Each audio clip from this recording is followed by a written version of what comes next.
السلام علیکم پیارے دوستو، آج ہم آپ کو ایک ایسے واقعے کے بارے میں بتانے والے ہیں جس کے بارے میں جان کر آپ حیران رہ جائیں گے۔ ایک بہت ہی بڑے مولانا کی قبر میں سے ایک لڑکی باہر نکلی تو پھر کیا ہوا، یہ کیسے ممکن ہوا اور یہ سب کچھ کیسے ہوا، آج ہم آپ کو اس کے بارے میں بتانے والے ہیں اور ساتھ میں حضور پاک صلی اللہ علیہ وسلم کی حدیث بھی بتانے والے ہیں، جس میں رسول اللہ صلی اللہ علیہ وسلم نے فرمایا کہ جس نے جس قوم کی مشابہت اختیار کی، یعنی جس نے جس قوم کو پسند کیا وہ انہی میں سے ہے۔ پیارے دوستو، مشابہت ایک حالات کا نام ہے جو انسان پر طاری ہوتی ہے، اس وجہ سے نبی پاک نے اسے حرام کر دیا ہے۔ پیارے دوستو، واقعہ کچھ اس طرح سے ہے۔ ایک مرتبہ مکہ میں ایک عالم دین کا انتقال ہو گیا اور انہیں مسلمانوں کے قبرستان میں دفن کر دیا گیا۔ ان کی موت کے کچھ سال بعد اور ایک شخص کا انتقال ہو گیا، اور عرب کا یہ دستور ہے کہ جب کوئی قبر پورا نہ ہو جائے تو اس قبر میں دوسرا مردہ دفن کر دیا جاتا ہے، لہٰذا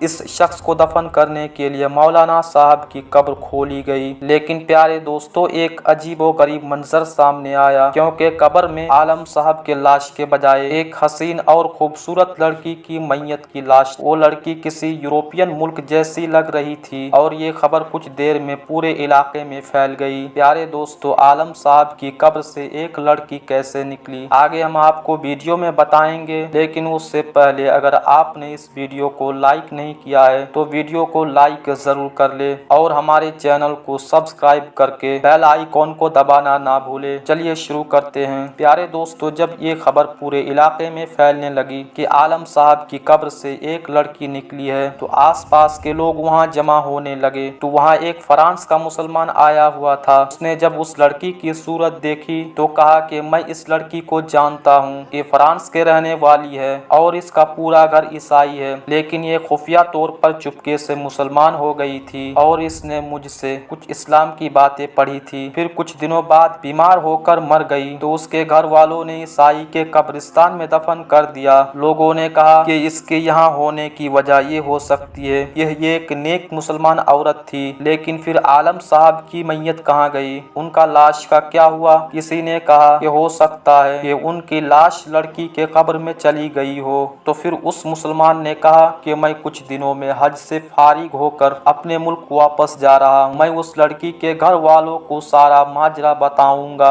اور اس لڑکی کی قبر کھول کر دیکھ لوں گا کہ آخر یہ سارا کیا ماجرا ہے۔ لوگوں نے کہا ٹھیک ہے، پھر اس آدمی کے ساتھ ایک بندہ بھی بھیج دیا۔ اس آدمی نے اپنے ملک جا کر لڑکی کے گھر والوں سے سارا واقعہ بیان کیا تو لڑکی کے گھر والے بہت حیران ہوئے۔ انہوں نے لڑکی کی قبر کھولی تو لڑکی کے تابوت میں مولانا صاحب کی میت تھی جو مکہ میں دفن ہوئے تھے۔ سب بہت حیران ہوئے اور پریشان ہوئے کہ آخر یہ سب کیا ماجرا ہوا۔ جب یہ خبر مکہ پہنچی وہاں سب حیران ہوئے۔ لوگوں نے سوچا کہ ہم عالم صاحب کے گھر جا کر ان کی بیوی سے پوچھتے کہ ان کے شوہر ایسا کون سا عمل کر دیا تھا جو ان کے ساتھ یہ سب کچھ ہوا ہے۔ تو کچھ لوگ مولانا صاحب کے بیوی کے پاس گئے اور پوچھا تیرے شوہر نے ایسا کون سا عمل کر دیا تھا کہ اس کے ساتھ یہ سارا ماجرا پیش آیا۔ اس کی بیوی بولی میرا شوہر بڑا نیک اور نمازی انسان تھا اور قرآن پڑھنے والا تھا۔ لوگوں نے کہا سوچ کر بتاؤ، کوئی بات تو ہوگی۔ بیوی نے غور کیا اور بتایا کہ اس کی ایک بات ہمیشہ مجھے کھٹکتی تھی کہ جب بھی اس پر غسل جنابت واجب ہوتا تو وہ نہانے سے پہلے کہتا تھا کہ عیسائیوں کے مذہب میں یہ بات بہت اچھی ہے کہ ان پر غسل واجب نہیں ہے، ہو سکتا ہے کہ اللہ نے انہیں انہی کے درمیان میں پہنچا دیا جنہیں وہ پسند کیا کرتا تھا۔ پیارے دوستو، آپ اس واقعے سے اتفاق نہ کریں، لیکن ہم سب کے پیارے آقا حضرت محمد مصطفیٰ صلی اللہ علیہ وسلم کی حدیث سے کون انکار کرے گا کہ آپ صلی اللہ علیہ وسلم فرماتے ہیں کہ جو شخص جس کو محبت کرتا ہے وہ اسی کے ساتھ محشور ہوگا۔ لہٰذا میرے عزیز دوستو، ہمیں کچھ بھی بولنے سے پہلے اپنے الفاظ پر مکمل کنٹرول رکھنا چاہیے۔ پیارے دوستو، آج کی اس ویڈیو میں اتنا ہی۔